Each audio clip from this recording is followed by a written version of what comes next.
प्रकाश राजभर का बयान सामने आया है और कहते हैं कि स्वतंत्र देव सिंह ने मुझे बीजेपी में शामिल होने का ऑफर दिया था।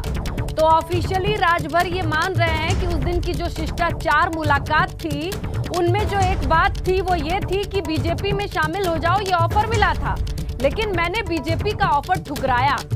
ओम प्रकाश राजभर ये स्पष्ट करते हैं, मैं बीजेपी के साथ मिलकर चुनाव नहीं लड़ूंगा।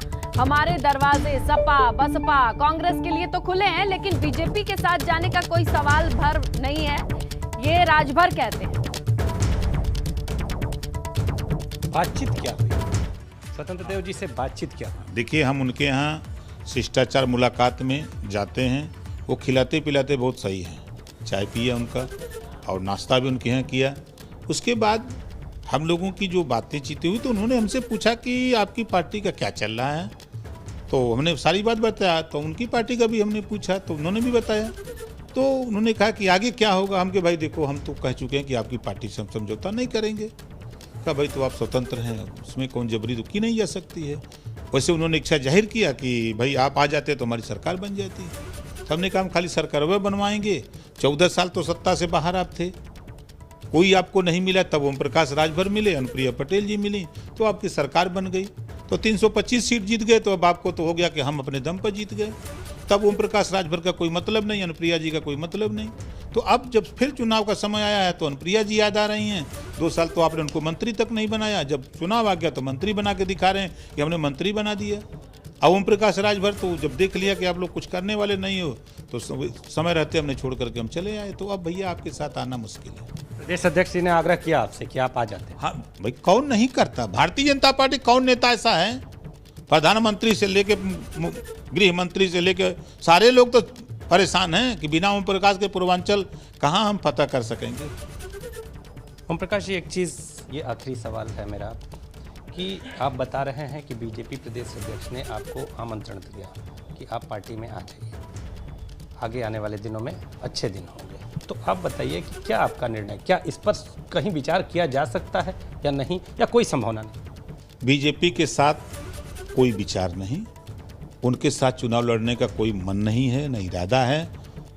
भागीदारी संकल्प मोर्चा है हमारे लिए। तो चलिए इसी खबर पर ज्यादा डिटेल लेते हैं। हमारे सहयोगी नीतीश इस वक्त हमारे साथ जुड़े हैं, उनसे जानकारी लेंगे। नीतीश, देखिए, कहते हैं कि खिलाते पिलाते बहुत अच्छा है, लौंग लता मीठा मीठा खाते हैं, लेकिन बाहर आके इतना तीता तीता बोलते हैं। साफ कह रहे हैं कि नहीं, बीजेपी के साथ नहीं जाना है और शिष्टाचार में जाते हैं, बातचीत किए। ये रिश्ता क्या कहलाता है और वहां की जनता क्या सोचती होगी, क्या किसके साथ जाना है? स्नेहलता, अगर बात करें तो इनका रिश्ता सिर्फ राजनीतिक कहलाता है। पहले ओम प्रकाश राजभर जाते हैं, मुलाकात करते हैं और मुलाकात को शिष्टाचार मुलाकात बताते हैं। और इसके साथ वो ये भी बताते हैं कि जो बीजेपी प्रदेश अध्यक्ष हैं उन्होंने इच्छा जताई है कि आप पार्टी में आ जाएं ताकि हमारी सरकार बन जाए। और उसके बाद ये भी यही कहते हैं कि हमारे तरफ से पूरी तरह से ना है। यानी कहीं ना कहीं ये कहा जाता है कि राजनीति में दोस्ती और दुश्मनी कब तक। अरे लेकिन नीतीश, जिस रास्ते जाना नहीं है वहाँ का पता बार बार पूछते हैं, वहाँ पे बिना किसी प्रयोजन के, बिना किसी बात के शिष्टाचार मुलाकात करते हैं, खाते पीते भी हैं, तो जनता कंफ्यूज होगी। और उन्हीं लोगों के बीच बनारस जाके औरतों से कहते हैं कि अगर विधायक आए तो 2 पैर पे आए, लेकिन जाए तो 4 पैर पे। ये कैसे समझे हम? निश्चित तौर पे जनता भी असमंजस की स्थिति में है। जनता लगातार इन सारे विषयों को लेकर कहीं ना कहीं असमंजस जता रही है। आने वाला चुनाव किस ओर जाएगा, ये असमंजस की स्थिति बनी हुई है। एक तरफ सुभाषपा के सारे समर्थक हैं, एक तरफ बीजेपी के सारे समर्थक हैं। और खासतौर पर सुभाषपा नेता ये जिस तरह की बयानबाजी करते हैं, सुर्खियों में बने रहने के लिए इसे कहें या फिर राजनीति की कोई अलग दिशा निर्धारित करने की तरफ इनका कोई कदम कहें, लेकिन लगातार इनके जो इस तरह के बयान आते हैं वो सुर्खियां हैं। बिल्कुल नीतीश, क्योंकि आप लोग जनता के बीच में जाते हैं, ग्राउंड से रिपोर्ट ले आते हैं, तो जरूर पूछिएगा कि ये तो मिठाई खाते हैं, मीठा और अच्छा खाने को मिलता है, ऐसा कह रहे हैं कि शिष्टाचार मुलाकात होती है और आप लोगों के साथ आके कहते हैं कि इस तरीके से व्यवहार कीजिएगा। कैसे चलेगा और जनता क्या सोचती है, जरूर बताइएगा। आपका शुक्रिया नीतीश तमाम जानकारी के लिए।